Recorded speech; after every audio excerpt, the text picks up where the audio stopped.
Come here, you. It's raw. It's fucking raw. It's real, okay. Come on, man. It's raw.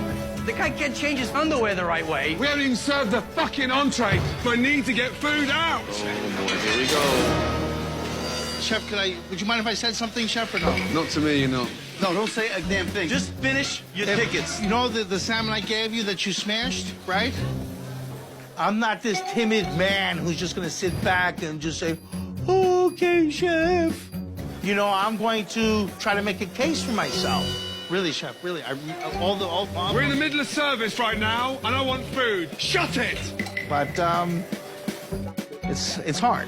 I got it. Russ, no, yo, go! Hey, what do you think this is, a talk show? No. Cook your fucking dish and shut your fat mouth! Yes, Chef.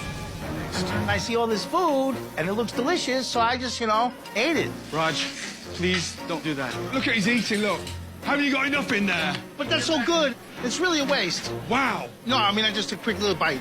It's really tasty. Oh, fucking hell. How could Chef Ramsay blame me for eating this delicious food? It's fantastic.